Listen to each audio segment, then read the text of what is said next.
씨 뿌리는 자의 비유입니다. 이 4장 오늘 본문 앞에 보면은 아주 기가 막힌 그 영화의 한 장면이 나와요. 예수님이 바닷가에서 배를 탁 타시고 이렇게 바닷가에서 해변을 향해서 얘기하면 사람들은 그 해변에 쫙 모여가지고 말씀을 듣는 거예요. 듣다가 이제 든 그 말씀이 비유에 대해서 얘기해요. 비유. 여러분 사실 비유는 이해하기 쉽게 말하는 게 비유인데, 이 씨 뿌리는 자의 비유를 얘기했더니 이제 사람들이 다 가고 나서 오늘 10절 보니까 10절 한번 자막 한번 띄워줄래요? 이렇게 써 있어요. 예수께서 홀로 계실 때에 함께한 사람들이 12제자와 더불어 그 비유에 대해서 물었다고 그랬어요. 그러니까 다 흩어지고 나서 예수님 혼자 딱 계시는 거예요. 그리고 나서 제자들이 와서 물어요. 뭘 물을까요? 아, 주님, 씨 뿌리는 비유 그 무슨 내용입니까? 너무 이해가 안 되는 거죠. 씨를 뿌리는데, 그러니까 내용상으로는 모르는 게 아니에요. 씨 뿌릴 때 여러분 그 농사 텃밭 해보셨죠? 예? 다 한 번씩 하잖아요. 씨를 뿌릴 때 이게 딱 뿌리잖아요. 그럼 씨를 뿌릴 때에 그 당시의 사람들은 씨를 뿌릴 때 이 씨가 길가, 돌짝밭, 가시덤굴, 좋은 땅에 떨어지는데 이게 열매 맺는 게 다르다는 거죠. 그러니까 여러분 길가라는 게 이렇게 다니는 길가가 아니라 밭인데 사람들이 하도 왔다 갔다 가는 일양 같은 거 있죠. 하도 많이 다녀가지고 거기 떨어진 거고, 또 돌밭에 그런 비유를 하셨는데 이게 도대체 무슨 말이지? 아니, 말씀하시는 건 이해가 되는데 의미를 모르는 거예요. 그러니까 다른 사람 듣고 이해가 안 되고 갔는데 이 제자들은 끝까지 남아서 물었어요. 그러니 주님이 이렇게 얘기합니다. 11절 한번 읽어볼까요? 이르시되 하나님 나라의 비밀을 너희에게는 주었으나 의에게는 모든 것을 비유로 한다. 외인에게는 모든 것을 비유로 한다. 보세요. 하나님 나라의 비밀을 너희에게는 주었으나 외에게는 모든 것을 비유로 한다. 그럼 12절 한번 볼까요? 12절이 제일 이해가 안 돼요. 한번 읽어볼까요? 시작. 이는 그들로 보기는 보아도 알지 못하며 듣기는 들어도 깨닫지 못하게 하며 돌이켜 죄사함을 얻지 못하게 하려 함이라 하시고, 제가 12절 했는데 이해가 안 되는 거예요. 12절 계속 자막 보세요. 이는 그들로, 그들이 누구냐면 외인, 여기서는 구체적인 외인, 떠나간 사람에게는 보기는 보아도 알지 못하고 듣기는 들어도 깨닫지 못하게 하며, 이 동사가 뭐래요? 깨닫지 못하게 한다는 거예요. 그래서 돌이켜서 죄사함을 얻지 못하게 한다는 거예요. 무슨 말인지 알죠? 그러니까 예수님이 이 비유를 이렇게 얘기한 것은 비유의 말씀을 이해하지 못하게 해서 저 사람들이 이 비밀을 알면 죄사함 받을까 봐 그렇게 안 하게 한다는데, 무슨 말인지 이해되십니까? 원래는 예수님의 말씀을 통해서 저 사람 회개해서 돌이키는 것이 예수님의 사역인데, 예수님은 지금 오늘 본문에서는 좀 비유를 어렵게 말해가지고 저 사람이 금방 알아듣지 못해가지고 저거 알면은 저 사람이 돌이켜서 회개할까 봐 회개하지 못하도록 한다는 거예요. 이해가 됩니까? 주님이 이런 말씀하셔요. 그러니까 말씀을 아주 어렵게 전한다는 거예요. 너희들 이해 못하게. 너희들 이거 알면 비밀인데 알면은 너희들 회개하고 그럴까 봐 회개하지 못하도록 한다. 이게 무슨 말인가? 제가 이 말씀을 읽다가 이 12절 때문에 이 말씀에 대한 본문을 연구하기 시작한 거예요. 예수님은 우리에게 오셔서 깨닫게 하고 돌이켜서 회개하게 하고 하나님 나라를 그 비밀을 가르쳐 주시기 위하시는데 왜 예수님은 비유를 그렇게 이해하지 못하도록 해서 사람들을 회개하지 못하게 할까? 잘 들으세요. 11절 보면은 너희에게는 하고 외인에게는 있잖아요. 이 너희라는 말은 제자들을 의미하거든요. 근데 더 얘기하자면 너희는 뭐냐? 말씀을 듣고 이해하지 못하고 가지 아니하고 끝까지 남아 있다는 거예요. 이해가 되시죠? 끝까지 남아서 주님 이게 뭡니까? 물어보는 사람을 너희예요. 근데 외인은 뭐예요? 예수님께 은혜 받으려고 왔어요. 인생의 문제를 가지고 주님 앞에 왔어요. 주님이 뭐 병든 자도 치유하고 놀라운 진리도 있고 다 해주시니까 예수님께 문제를 가지고 왔는데 말씀을 들으니까 자기들이 생각하는 거 예수님 말씀 다른 거예요. 예수님은 나를 고쳐주시고 나를 새롭게 하고 나를 축복 주는 게 아니라 다른 말씀을 하시거든요. 그 말씀을 따라서 회개하고 그 말씀을 따라서 변화되고 새로워져 이런 말씀을 주시니까 나는 그걸 목표로 삼게 한 것이 아닌데. 그래서 이 외인이라는 사람은 제가 주석을 찾아보니까 어떤 사람이냐? 바리새인들, 사두개인 사람들, 문제가 많아서 예수님께서 문제를 해결받으려고 하는 사람들을 의미한대요. 그 사람들 외인이라고 해요. 우리 식구가 아니라 딴 사람들이라. 왜요? 분명히 제자들도 주님께 나오고 외인들도 바리새인이나 서기관이나 인생에 문제 있는 사람 다 나오는데 예수님이 동일한 말씀을 하는데 어떤 사람들은 예수님의 말씀을 듣고 이해가 안 되면 기다린다는 거예요. 그리고 나중에 예수님께 더 주님 그게 무슨 뜻이죠? 라고 궁금증을 가지고 물어본다는 거예요. 그러면 너희가 뭐야? 너는 우리 식구. 근데 외인은 자기 똑같은 인생의 문제를 가지고 와가지고 주님 말씀하시는데 이해가 안 돼요. 근데 이 사람들은 이해가 안 되면 그냥 가. 내가 원하는 거 아니네? 왜 나를 축복 안 하지? 왜 나에게 인생의 문제 해결해 주지 않지? 왜 나에게 궁금증 해결해 주지 않는 거야? 라고 해서 가는 거예요. 그 사람들을 외인이라고 하는 거예요. 근데 이 외인들은 특징이 있대요. 어떤 특징이냐? 주님을 사랑하거나 주님의 말씀대로 따르려고 하는 것이 아니라 그저 호기심으로 오는 거예요. 그래서 예수님의 말씀을 들어도 그 말씀을 마음속에 새기는 사람이 아니라 그저 자기 인생의 문제만 해결되길 원하는 사람이에요. 그래서 어느 책에 보니까 그렇게 있어요.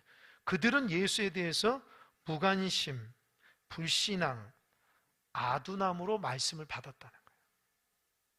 이해가 되시죠? 그러니까 같은 말씀을 받아도 예수님 곁에 있던 사람들은 갈급함으로 예수님의 말씀을 듣고 이해가 안 되면 다시 묻고 그래서 은혜를 받는데 이 사람들은 예수님을 사랑하거나 예수님의 말씀대로 따라가거나 예수님에서 관심 있는 게 아니에요. 자기 인생의 문제만 해결되기를 바라는 사람이기 때문에 이 사람들은 예수님의 말을 해도 말씀이 자기 안에 있질 않아요. 이해가 되시죠? 그러니까 외인들에게 주님이 얘기하는 저 사람들이 내가 비유 얘기를 해가지고 저거를 깨달아서 회개하면 안 되기 때문에 어렵게 말한다는 말은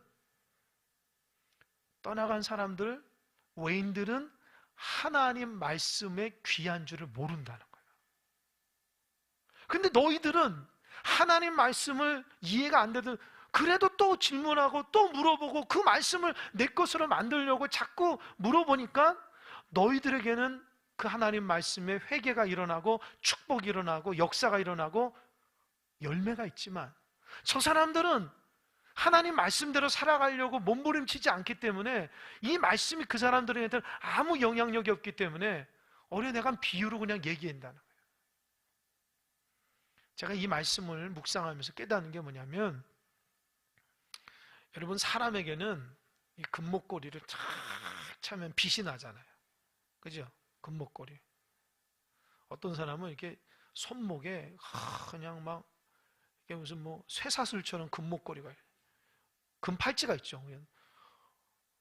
너무 큰 것이 있어서 정말 저게 진짜인가 가짜인가 이럴 정도로 또 어떤 분은 이렇게 막 금목 그러니까 그러니까 사람이 금목걸이를 달면 가치가 있어 보이잖아요. 그죠? 가치가 없어 보이나요? 그거 없으면 저한테 주세요. 내가 차고 다닐 테니까. 그런데 얘는 돼지한테 금목걸이가 무슨 필요가 있어요? 그죠? 돼지는 밥만 먹기 때문에 밥만 주면 되지 금이 무슨 소용이 있어요? 가치를 모르잖아요. 성경에 돼지 목에 진주 목걸이가 무슨 의미가 있냐는 거예요. 똑같아요. 하나님의 말씀이 가치가 있는 사람에게는 들려줄 때에 그게 값어치가 있는데 하나님 말씀을 실천하지 않는 사람은 그 말씀에 값어치가 없다는 거예요. 지금 그 말씀이에요. 예수님은 하나님 말씀을 값어치 있게 받아라. 이 말씀이 인생이 변화되고 새로워지고 달라지는데 너희들은 어떻게 말씀을 받을 때에 그 말씀의 값어치를 모르고 내 문제만 가지고 씨름하느냐? 지금 그 얘기하는 거예요. 그러니까 예수님은 내가 이 귀한 말씀을 얘기하고 너희 인생에서 돌이켜서 하나님 백성으로 되기를 소망하는데 너희들은 나에게 원하는 것은 인생의 변화가 아니더라. 근데 정말 너희들이 인생의 문제가 있을 때에 말씀을 통해서 너희가 변화가 되는데 그 가치를 모르는 거예요. 그 가치를.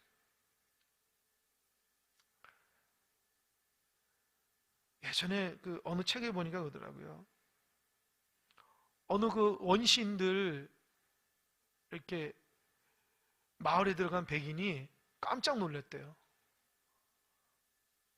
아니 그들이 널려 있는 게 다 금인데 보석인데 이 사람도 돌멩이로 한다는 거예요. 그러니까 그 백인들이 그 돌을 다 가져갔다. 얹으면 이 무슨 뭐 쓸모도 없는 거 왜 가져가냐? 이거 어딨냐? 저기 있다고. 내가 다 가져가도 되냐고. 다 가져가라고. 다 가져와서 부자 됐대요. 그러니까 누구에게는 그냥 돌멩이에요. 근데 그 가치를 아는 사람은 금은 보화예요. 하나님의 말씀의 가치를 알면 보석이 되거든요. 보석이.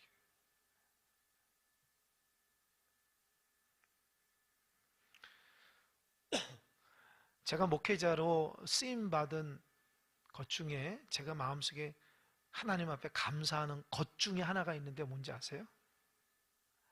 아마 여러분 모르실 거예요. 제가 하나님 말씀을 이 귀한 말씀을 전할 수 있다는 거에 항상 감사해요. 진짜 감사해요. 때론 힘들기도 하지만 제가 부목사 때 하나님 앞에 그런 기도한 적이 있어요. 하나님, 저 마음껏 설교하고 싶어요. 근데 그 교회는 부목사들이 너무 많으니까 3개월에 한 번, 한 5개월에 한 번씩밖에 설교가 안 와요. 어른 예배 설교가. 그러니까 저는 그 말씀을 전하고 싶은 만큼, 물론 부서에서는 뭐 말씀을 많이 전하고 뭐 구역마다 이렇게 말씀을 많이 전하지만 이렇게 대강달상에 서서 하나님 말씀 전하는 건 한 3개월에 한 번 정도 올까? 뭐 이런 거예요. 목회자들이 많으니까 로테이션 돌아가지고. 그러니까 저는 그 사모함이 큰 거예요. 하나님, 제가 날마다 우리 성도들 전할 수 있도록 하나님 저를 목회자로 세워달라고.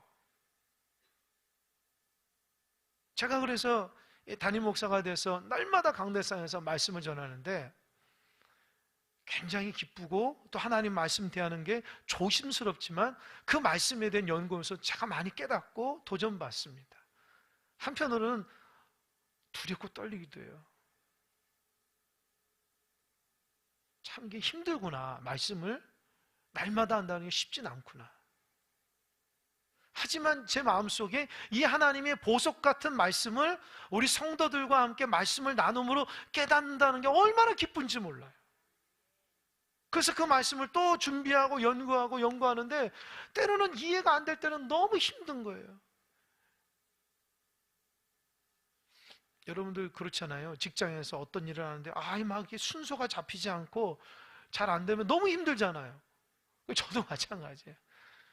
제가 뭐 설교를 아주 뭐 싹 석자라는 사람이 아니기 때문에 그냥 본문만 보면 그냥 하나님께서 아들아 이 말씀은 이렇게 시작하고 중간에 이거 예와 좀 들었다가 이렇게 언급한 다음에 끝내라. 하나님 그렇게 말씀하지 않아요. 그렇기 때문에 말씀을 또 읽고 묵상하고 깨닫고 모르니까 책을 찾아보고 그렇게 하는데, 근데 그 말씀을 통해서 제 기쁨은 이 말씀이 나에게 보석으로 다가올 때 굉장히 기쁘다는 거예요. 그리고 그 말씀을 내가 마음속에 담아서 또 실천하면 내 안에 열매가 맺으면 더 기쁨이 오는 거죠. 주님 그 말씀이에요. 수없이 많은 말씀을 하는데 이 듣는 자의 태도와 삶의 모습이 인생이 바뀐다는 거예요. 예수님은 수없이 많은 말씀을 들어서 보석을 줬는데 어떤 사람은 그 말씀을 보석으로 봐서 삶이 달라지는데 어떤 사람은 그 보석을 버리는 거예요. 값어치를 몰라서. 그래서 주님이 그런 값어치를 모르는 사람은 내가 이 사람들이 깨달을까 봐 내가 어렵게 말한다라고 얘기하는 부분이 바로 그런 말이에요. 그러니까 듣는 자의 태도, 우리 하나님 말씀을 어떻게 받느냐에 따라서 우리가 어떻게 달라지는가 대하는 거예요. 그러니까 여러분 이제 이해하셨죠? 그러면서 13절에 또 이르시되 너희가 이 비유를 알지 못할진대 어떻게 모든 비유를 알겠느냐. 그러니까 이 씨 뿌리는 자의 비유는 기본 비유라는 거예요. 그 말, 야, 이 바보들아, 이거 기본적인 것도 이것도 몰라. 예를 들어서 수학을 하는데 더하기 빼기 못하는 거하고 똑같은 거예요. 더하기 빼기를 못하면 수학을 못하잖아요. 그 똑같은 거예요. 이 비유는 우리 신앙인들 가장 기본적인 비유라는 거, 꼭 알아야 될 비유라는 거예요. 그러면서 얘기하는 거예요. 그래서 14절, 뿌리는 자는 무엇을 뿌린다고요? 말씀. 그러니까 이 말씀은 예수님이 말씀을 딱 뿌렸을 때에 어떻게 반응하냐에 따라서. 첫 번째, 15절 한번 읽어볼까요? 15절 시작.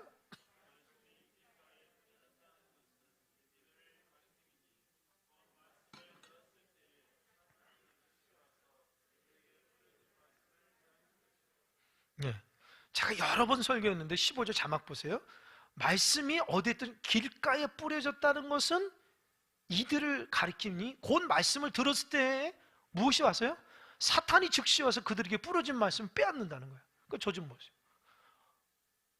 여기서 통해서 주님 말하잖아요. 그러니까 지금 이 시간에도 말씀을 뿌렸을 때에 사탄이 여러분 그 말씀을 여러분이 이해하고 감동받고 은혜 받기 전에 가져간다는 거예요. 이해가 되시죠? 그럼 어떻게 해요? 말씀을 빼앗기지 말아야 돼요. 그러니까 말씀이 딱 뿌려졌을 때에 이 듣는 자가 사탄이 와서 그 말씀을 가져가기 전까지 내가 간수를 해야 돼요. 그죠? 그러니까 받은 은혜를 유지해야 돼요. 유지해야 돼요. 여러분, 이 말씀을 들으면 당연히 마음속에 막 기쁨이 일어나고 열매가 맺으면 좋은데 하필이면 사탄이 와가지고 가져간다는 거예요. 그러니까 말씀이 뿌려졌을 때에 조심하셔야 돼요. 그 말씀을 내가 먹냐? 사탄이 먹냐? 경쟁해야 돼요. 여러분, 사탄은 그 말씀 먹으면요, 표현이 어떻지만 똥으로 가요. 근데 우리는 하나님 말씀 먹으면 생명이 되는 거예요. 할렐루야. 그러니까 여러분, 말씀을 사탄한테 빼앗기면 안 돼요. 매 예배 시간 가운데 사탄한테 빼앗겼던 사람은 이제 빼앗기지 마세요. 왜 그 값어치 모르는 사탄이 다 가져가도록 만듭니까? 그 말씀을 내 것으로 딱 받아서 빨리 먹어야죠. 주는데도 못 먹으면 돼요? 하나님께서 여러분의 생명의 양식을 딱 주는데 그걸 먹어야 되는데 나 안 먹을래, 나 배불러, 속이 좀 더부룩해, 나 못 먹어. 그 사탄이 와서 너 먹기 싫으면 내가 가져갈게. 그러니까 여러분들 신앙생활 하나님 말씀을 이렇게 설교 시간에 듣는다든지 아니면 개인적으로 큐티를 한다든지 또 뭐 핸드폰으로 여러 목사님들 말씀을 들을 때에 반드시 이 말씀을 빼앗기지 않아야 되겠다. 꼭 기억하세요. 꼭 기억하세요. 그 빼앗기지 않으려고 노력하셔야 돼요. 근데 이게 이제 길가잖아요, 길가. 어느 목사님 이제 그 설교를 어떻게 했는가를 제가 한번 찾아보니까 그 목사님은 이런 표현을 쓰더라고요. 여러분, 길가는 누가 다니는 거예요? 사람들이 막 분주하게 다니니까 씨가 내려가가지고 푹 들어가가지고 온도해가지고 열매 맺을 수가 없어요. 자꾸 밟고 다니니까. 그 목사님이 그렇게 해석하더라고요. 길가는, 길가에 떨어진, 밭에 떨어진 사람은, 잘 들으세요, 너무 분주해서 열매를 못 맺는데요. 자꾸 마음에 사람이 밟고 지나가. 너무 분주한 거, 마음에. 이해가 돼요? 마음이 분주하니까 하나님 말씀을 이렇게 온도로 이렇게 잘 품어서 내 것으로 열매 맺는 게 너무 힘든 거예요. 혹시 여러분 마음속에 하나님 말씀을 받을 때 분주하신 분 있습니까? 요거 빨리 끝내고 요거 해야지. 내가 할 일이 너무 많은데.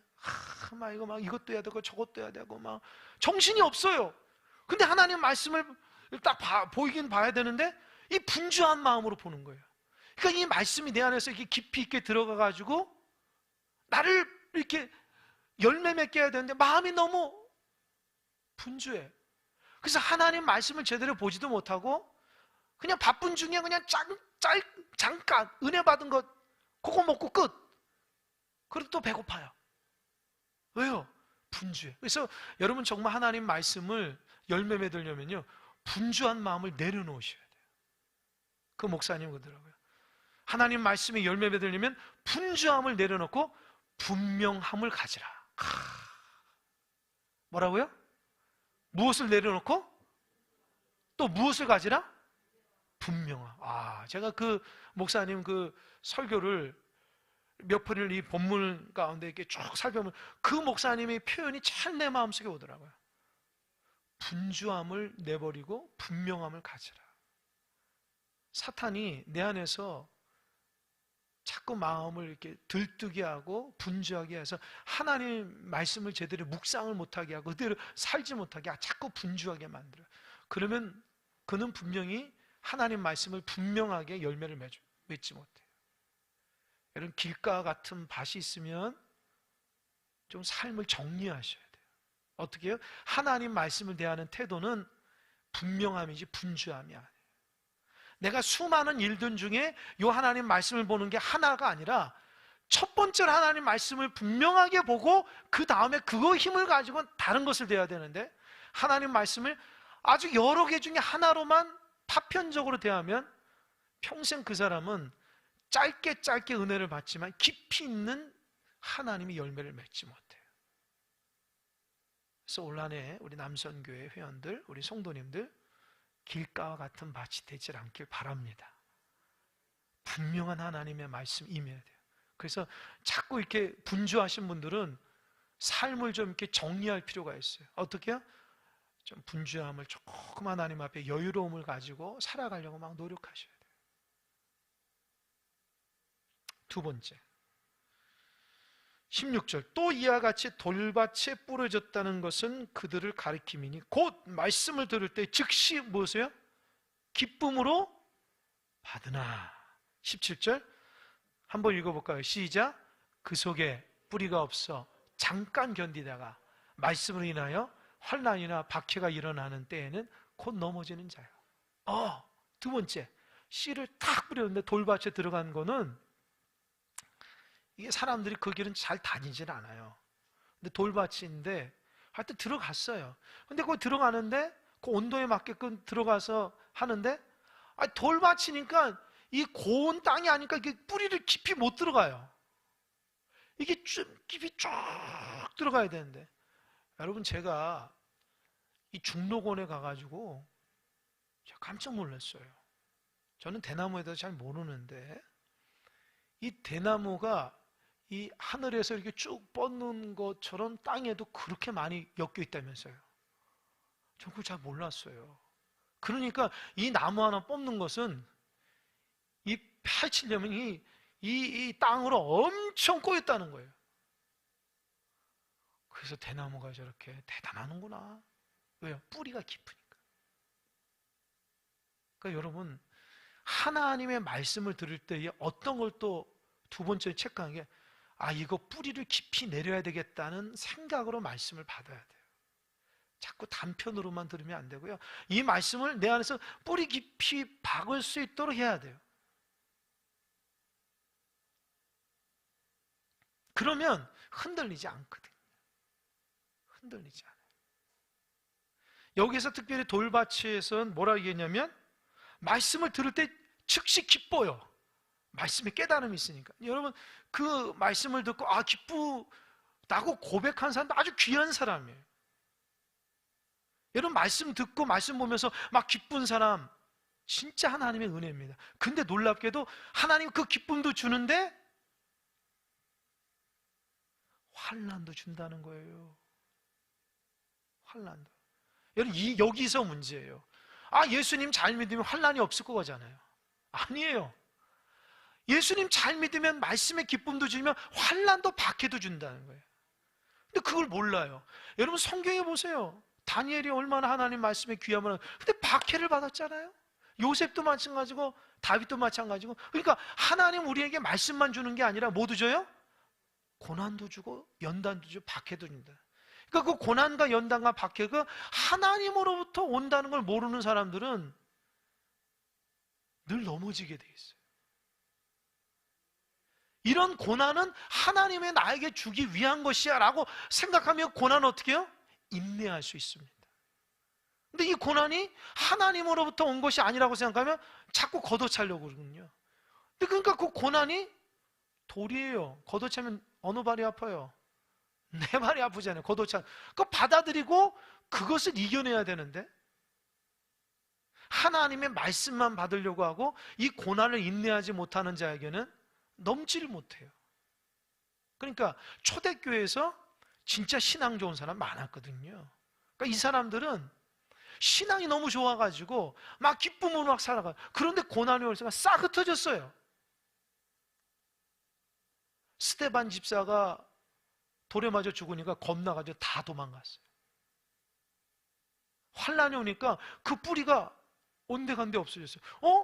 내 분명히 말씀의 기쁨을 가지고 막 박수치며 찬양하며 초대교회 보세요. 막 성령이 충만하고 막 방언, 통변, 찬양 엄청나게 했던 사람이 스데반 집사가 죽고 나니까 다 도망갔어요. 여러분, 이해가 됩니까? 왜요? 그 고난이 하나님으로부터 오는 줄 몰랐어요.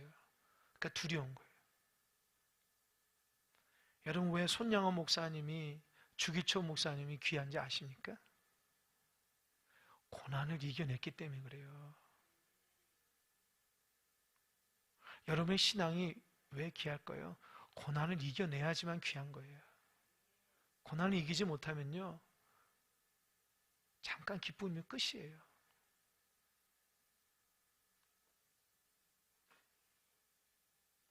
그러니까 여러분 마음속에 고난을 이겨낼 수 있는 믿음이 있길 바랍니다. 그래서 고난이 올 때, 요거 봐라, 이 고난이 와? 이 고난이 내가 뿌리가 아주 밑에 박혔는지 안 박혔는지 테스트한 거구나. 요거 보자. 고난이 중요한 게 아니야. 내가 뿌리를 깊이 박히면 흔들리지 않거든요. 그죠? 고난이 문제가 아닙니다. 다시 한번 여러분의 말씀을 지혜롭게 전합니다. 고난이 올 때는 내 믿음의 말씀의 뿌리를 깊이 박으라고 하는 신호이지 고난이 문제가 아니라는 거예요. 말씀의 뿌리를 깊이 박으면 이 고난 넘어간다라고 하는 표시라는 거예요. 아멘? 두 사람만 몰라. 제 표정 보니까. 다시 말씀드립니다. 하나님의 말씀을 통해서 뿌리를 깊이 있게 박으라는 하나님의 표시예요. 고난은. 그러면 고난은 아무것도 아니라는 표시입니다. 그런데 우리는 자꾸 뿌리를 박으려고 하는 것이 아니라 고난만 집중하거든요. 그러면 넘어지는 거예요. 오늘날의 여러분들 뿌리를 좀 깊이 박으세요. 자꾸 내리세요. 조금씩이라도 내리라고요. 그러면 어떻게 할까? 제가 농사는 안 져봤지만 제가 텃밭에서 식물들 자라는 거 보니까 신기해요. 제가 한 게 없어요. 우리 성도들이 그냥 심어놨어요. 씨 뿌리고. 그럼 저한테 그런 거예요. 목사님 알아서 잘 자랄 겁니다. 진짜 저는 하는 게 없어요. 알아서 잘 자라요. 하나님이 물 주고, 하나님이 온도 적당히 주고, 성도들이 가끔씩 거름 주고, 끝! 저는 그냥 보기만 해요. 그런데 그냥 이파리가 이렇게 되고요. 막 열매가 생기는 거예요. 그 너무 신기한 거예요. 참 하나님이 세상을 이렇게 성장시키는 것은 우리 믿음도 똑같아요. 거기 뿌리에 잘 박아서 가만히 밑에 내려가면 돼요. 이해되시죠? 여기 갔다 저기 갔다 하면 그 뿌리 뽑혀지잖아요. 그냥 가만히 거기에서 힘들고 어려도 막 뿌리를 쭉 내리면 어떻게 해요? 뿌리를 내린 만큼 위에서 열매가 쭉 올라가는 거예요. 참, 제가 귀한 진리를 깨닫습니다. 여러분이 있는 곳에서 말씀의 뿌리를 계속 내리면 위로부터 열매가 막 생기는 거예요. 아유 힘들다? 자꾸 이 자리를 옮기면 안 돼. 여기가 좋은 것 같아. 아 여기 열매가 없어요. 일단 농사 짓는 사람이 아 이거 땅이 안 좋아? 다시 걷어가지고 여기 안 돼요. 거기서 뿌리를 일단 뿌리만 내기면 흔들리지 않아요. 비바람이 불어도 열매를 맺으니까. 그래서 여러분 뿌리 내리는 훈련을 올 한해 하시기 바랍니다. 세 번째 18절 또 어떤 이는 가시떨기에 뿌려진 자니 이들은 말씀을 듣기는 하되 세상의 염려와 재물의 유혹과 기타 욕심이 들어와 말씀을 막아 결실하지 못하게 되는 자요. 여러분 이 사람들은 가시떨기에 있는 사람들 말씀을 듣는 건 되게 좋아한대요. 아마 여러분들도 말씀 듣는 거 되게 좋아하시는 분이 있어요. 그래서 막 예배에 말씀 듣고 막 이렇게 막 정리하고 때로는 뭡니까? 책들도 막 정리하고 막 깨달은 거 막 좋아서 막 하시는 분이 있어요. 그 좋은 겁니다. 내가 나쁘게 얘기 안 해요. 되게 좋은 거예요. 그런데 중요한 거는 듣는 건 되게 잘하는데 마음속에서 작용이 일어나질 않아요. 이런 사람들은 고난은 없어요. 그러니까 뿌리를 좀 박은 거야. 그리고 말씀도 듣는 거 되게 좋아해. 막 큐티 나는 뭐 교회에서 무슨 프로그램이면 다 참석하고 은혜 받고 이런 사람들이에요. 심지어는 어디서 무슨 뭐 하면 가서 은혜도 받고 이런 사람들이에요. 그런데 문제는 마음의 열매로 담질 않아요. 왜요? 마음이 알고 보니까 첫 번째 세상의 염려가 너무 많은 사람이에요. 말씀을 듣는데 자꾸 염려함으로 막 들어요. 아이고 어떡하냐. 아유. 이 말씀을 공부하고 기도하고 막 말씀을 연구하는데 어떡하지? 저 어떡하나? 자식도 쟤 언제 정신 차리려나? 우리 저기 어떡하냐? 뭐 대출금은 어떡하고 말이야? 어떡하지? 내가 저기 오늘 일주일 동안 직장에서 이런 일 했는데 자꾸 염려가 하는 거야. 하나님 말씀보다 자꾸 염려 때문에 하나님 말씀을 좋아하긴 하는데 그게 자꾸 내 마음속에 작용을 그냥 염려가 그 하나님 말씀 자꾸 밀어내요.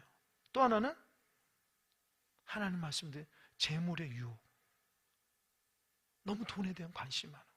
이걸 어떻게 이렇게 확 해가지고 크게 돼가지고 내가 이것도 사고 저것도 사고 잘 사고 막 이런 것들이 하나님 말씀을 들으면서도 마음속에는 하나님 말씀이 나를 재물이 축복해 주고 이런 생각이 너무 많은 거예요.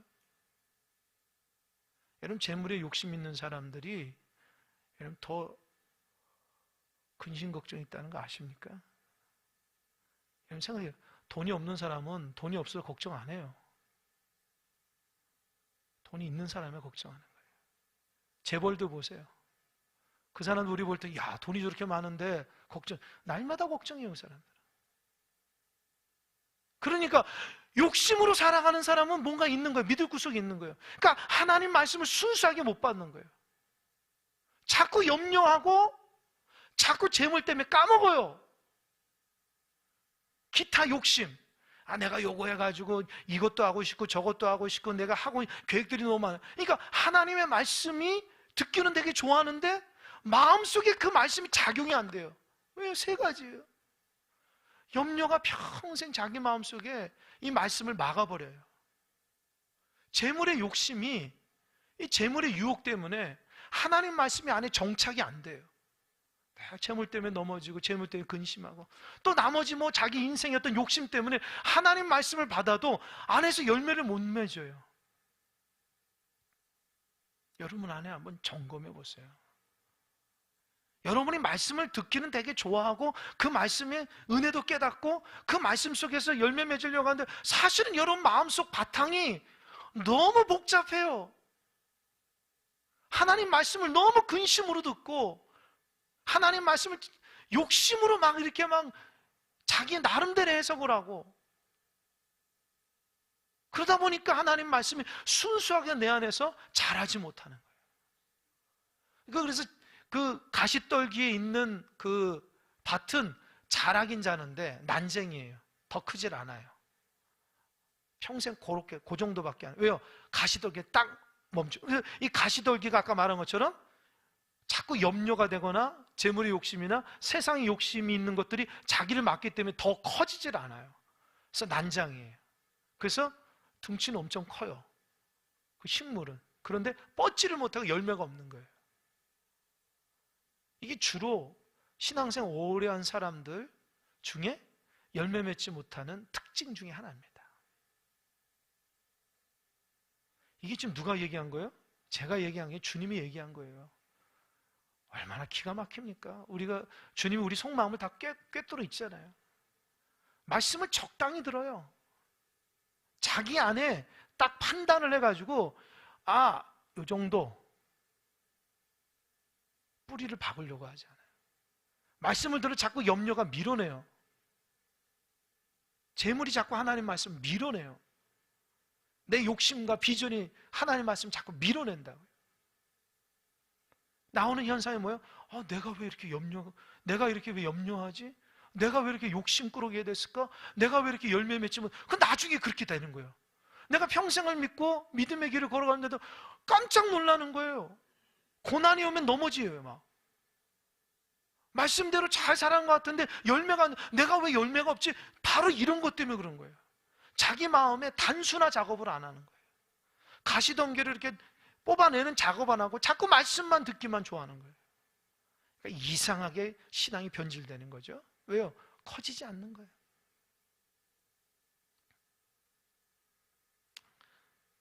그런데 네 번째 20절 자막 이제 결론입니다. 20절 시작. 좋은 땅에 뿌려졌다는 것은 그 말씀을 듣고 받아 30배나 60배나 100배 열매를 하는 자. 그러니까 어느 땅에 뿌려졌다는 거예요? 좋은 땅. 그러니까 하나님 말씀에 열매 맺는 거는 여러분 씨가 문제가 아니에요. 땅이 문제예요. 여러분 하나님 말씀은요 다 귀해요. 예를 들어서 뭐 서울대학교에서 박사과정을 하고 뭐 어디 외국에 가가지고 종교 박사 가지고 말씀을 전하는 사람이나 그냥 뭐 이렇게 뭐 신학교 몇 년 졸업해가지고 말씀 똑같은 그 말씀은 똑같은 말씀이에요. 말씀이 다르지 않아요. 문제는 받는 우리 밭이 다른 거예요. 이해가 돼요? 저 사람 왜 저렇게 신앙이 성장했지? 나는 왜 성장하지 않았지? 밭이 달라요. 저 사람은 왜 이렇게 저렇게 신앙생활 못하지? 나는 그래도 은혜 받고 밭이 달라요. 똑같이 신앙생활하고 똑같은 장소에서 똑같이 하나님 말씀 듣고 똑같이 신앙생활해도 밭이 다르니까 신앙의 성장 속도가 달라요. 근데 우리는 그걸 잘 깨닫지 못해요. 그냥 교회 오래 다녔다, 직분자다. 이제 그런 정도로만 당연히 성장하는 줄 알죠. 근데 성경은 그렇게 얘기하지 않아요. 밭이 종류가 있다는 거예요. 밭이. 그래서 좋은 땅에 떨어지면 이거 웬걸요? 막 쑥쑥 자라요. 이게 유진 피터스라는 목사님 계시는데 그 목사님 별명이 목사님들 중에 목사님이에요. 유진 피터슨이라는. 얼마 전에 돌아가셨는데 그 목사님이 이 부분을 이렇게 해석했어요. 들어보세요. 그것, 말씀을 받아들여서 그들, 말씀을 뿌리는 자의 끝내주는 꿈보다 넘치는 수확을 거둔다. 다시요. 말씀을 받아들여서 말씀을 뿌리는 자의 끝내주는 꿈보다 넘치는 수확을 거둔다. 이게 뭐야? 이 말씀을 받아서 한 배 정도만 자라났으면 좋겠다. 아니요. 말씀이 30배, 60배, 100배의 끝내주는 수확을 준대요. 제가 이 표현 듣고 얼마나 흥분된지 몰라요. 쉽게 말하자면 즉 말씀이 주는 수확은 우리의 상상을, 우리의 꿈을 뛰어넘는다는 거예요. 그러니까 하나님 말씀이 딱 떨어지면 좋은 땅에 있는 사람은 감당할 수 없는 은혜와 축복과 열매가 맺는다는 거예요. 어떻게요? 좋은 땅이 되면. 좋은 땅이 되면 하나님이 30배, 60배, 100배 열매를 준다는 거예요. 씨가 문제가 아니라 내가 그 말씀을 대하는 밭이 문제예요. 여러분, 하나님 말씀을 순수하고 그 말씀대로 실천하고 그 뜻대로 순수하게 깨끗하게 받으면 하나님이 내 마음에서 뿌린 그 말씀이 30배, 60배 내 인생을 나도 감당할 수 없을 정도로 놀라운 인생으로 만들어 주신다는 거예요. 베드로가 그랬잖아요. 어부였는데. 사도 바울이 그랬잖아요. 예수님 핍박자였는데 그 위대한 사람이 된 거 보세요. 우리하고 종자가 다르신 분들이 아닙니다. 똑같은 사람이에요. 근데 뭐가 달라요? 밭이 달라요. 밭이. 여러분, 올 한해 밭을 좋은 땅으로 가꾸시기 바랍니다. 그래야지 열매 있어요. 여러분, 지혜로워야 돼요. 신앙생활에 마음이 자꾸 분주해가지고 하나님 말씀을 진득하게 말씀대로 받지 못한 사람은 분주함을 내버려야 돼요. 좀 분명하게 해야 돼요. 하나님 말씀 받을 때 너무 좋아가지고 기뻐하다가 고난이 좀 오면 이 고난 때문에 넘어진다면 하나님이 내 믿음의 뿌리를 더 내리라는 신호예요. 너 너무 얇으니까 너 이 고난을 통해서 더 뿌리 내려야 돼. 그게 하나님 신호라고요. 고난이 문제가 아니에요.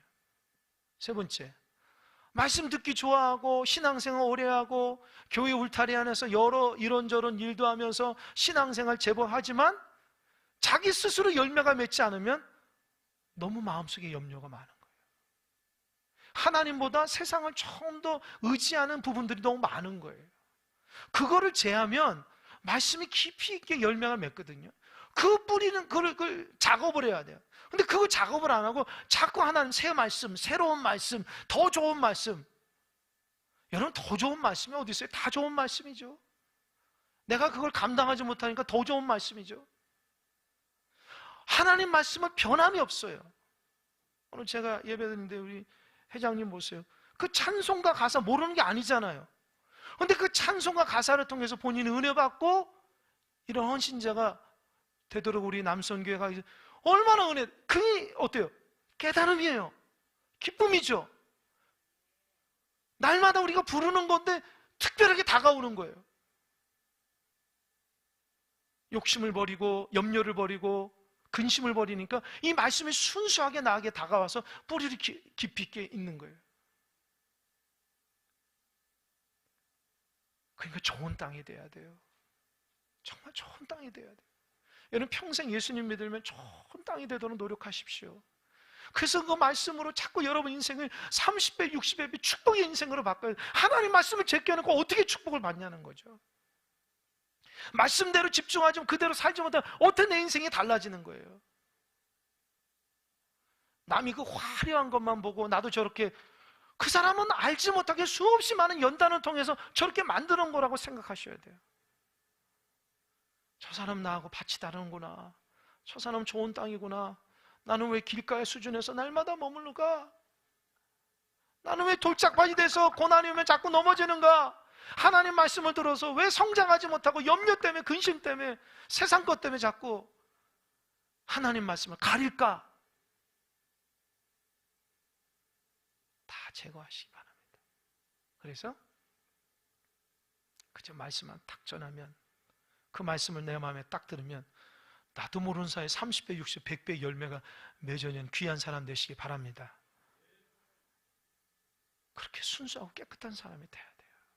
그래야지 신앙이 달라지는 거예요. 뭐 열정적인 거, 그거 좋죠. 근데 하나님 말씀 듣는 태도가 안 되는데 열정이 있으면 뭐 하냐는 거죠. 하나님 말씀에 있는 뿌리를 내려야 되는데 다른 거 필요 없어요. 내 마음 받침만 말씀 그대로 좋은 땅이 돼야 돼요. 하나님 말씀이 떨어진 좋은 땅.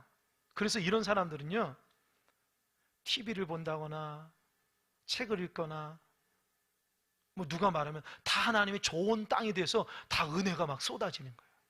같은 걸 봐도 멋지는 경치를 봐도 야, 하나님 정말 좋으심. 이 좋은 땅이 돼. 어떤 분은 아이고, 저게 뭐 하는 거냐. 좋은 땅이 안 되면 그렇게 되는 거예요. 이해가 되시죠? 그러니까 여러분들 좋은 땅이 돼야 돼요. 오늘 안에 남선교회 성도들이 길가나 돌짝밭이나 가시덤불이었다면 좋은 땅으로 변화되시길 바랍니다. 그래서 남성교회가 막 성장하는 것이 보였으면 좋겠어요. 그게 무슨 일을 잘하고 못하고 그런 모습이 아니에요. 마음밭이 좋은 땅이 되면 막 성장하게 돼. 하나님이 열매를 맺게 하시는 거예요. 우리 성도님들도 마찬가지야. 뭘 많이 뭐 노력하고 그런 것도 중요하지만 내 마음밭이 좋은 밭이 돼야 돼. 그러면 성장은 자동적으로 오는 거예요.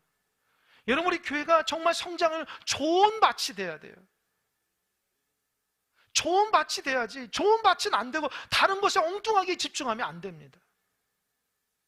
우리가 좋은 밭이 되면 그때부터 하나님이 자라게 하는 것이, 하나님이 자라게 하시는 건 땅이 자라게 하는 게 아니에요.